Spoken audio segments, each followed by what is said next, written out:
बिहार में मांझी और अमित शाह की प्लानिंग से बौखला गए नीतीश और तेजस्वी यादव। क्या चिराग पासवान को बिहार का सीएम बनाएंगे अमित शाह? जिस वक्त यूपी में अतीक अहमद के एनकाउंटर के बाद योगी योगी हो रहा था, उसी दौरान दिल्ली में बैठकर अमित शाह जीतन राम मांझी के साथ बैठकर बिहार के नए मुख्यमंत्री की कहानी लिख रहे थे। एक तरफ दिल्ली में शाह मांझी के साथ बैठे थे तो दूसरी तरफ पटना में बीजेपी के एक बड़े नेता के साथ चिराग पासवान की मीटिंग चल रही थी। इसके कुछ देर बाद ही बिहार में खलबली मच गई। नीतीश कुमार और तेजस्वी यादव से मुकाबला करने के लिए अमित शाह को जिस बाहुबली की तलाश थी, क्या वो पूरी हो गई है? इस 2 मिनट की रिपोर्ट को देखकर आप भी कहेंगे मांझी अब शाह के साथ मिलकर नीतीश कुमार की नाव को डुबा देंगे और बिहार में कुछ ऐसा होने वाला है जो अब तक कभी नहीं हुआ। कहते हैं सत्ता और कुर्सी का नशा कुछ ऐसा होता है कि अगर एक बार चढ़ जाए तो उस आदमी को पागल बना देता है। जीतन राम मांझी एक्सीडेंटल ही सही, लेकिन जब से बिहार के सीएम बने, कुर्सी कुछ ही महीने में गंवा बैठे। सीएम बनने के महज कुछ ही दिनों के बाद भले ही जीतन राम मांझी ने अपनी कुर्सी गंवा दी हो, लेकिन उनको लगता है कि वो पीएम भी बन सकते हैं। इस वक्त जीतन राम मांझी के पार्टी के पास 4 विधायक हैं, लेकिन जीतन राम मांझी लंबे समय से अपने लिए एक और एमएलसी सीट या फिर कोई सम्मानजनक पद पाने की कोशिश कर रहे हैं। यही चिराग पासवान भी चाचा पशुपतिनाथ की बगावत के बाद से अपने सियासी वजूद को बचाने के लिए जद्दोजहद कर रहे हैं। चिराग पासवान खुलकर नीतीश कुमार के खिलाफ बोलते हैं और पीएम मोदी की तारीफ करते हैं। बीजेपी को बिहार में एक ऐसा चेहरा चाहिए जो सुपरहिट हो।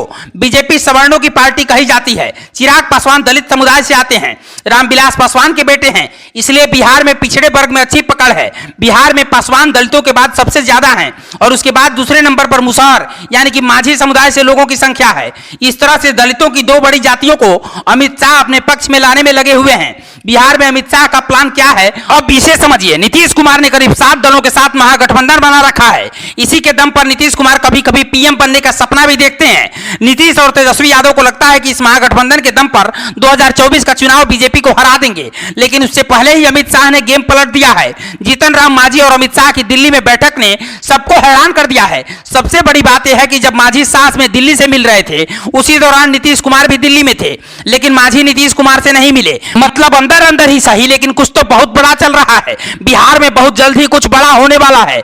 दिल्ली में जब शाह और मांझी की बैठक हुई, उधर पटना में केंद्रीय मंत्री नित्यानंद और चिराग पासवान की बैठक हुई। दावा किया जा रहा है कि नित्यानंद को खुद मोदी और शाह ने भेजा था, क्योंकि चिराग पासवान पहले से ही बीजेपी के साथ जुड़ना चाहते हैं। उधर बीजेपी को एक ऐसे चेहरे की तलाश है जिसे वो मुख्यमंत्री का चेहरा बिहार में बना सके, और ये चेहरा चिराग पासवान हो सकते हैं।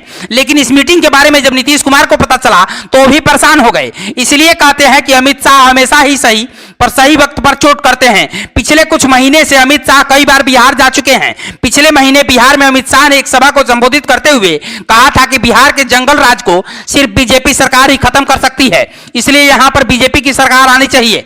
बीजेपी सरकार चिराग पासवान और मांझी जैसे दोनों दलित नेताओं को अपने खेमे के साथ लाने में सफल होती है तो बिहार के सियासी रण में महागठबंधन हिल जाएगा।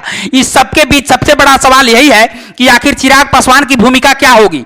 क्या चिराग पासवान को बीजेपी मुख्यमंत्री का चेहरा भविष्य में बनाएगी? आपका क्या राय है? कमेंट बॉक्स में हमें जरूर बताइएगा और इस खबर को शेयर कीजिएगा। ब्यूरो रिपोर्ट, पूर्वांचल समाचार।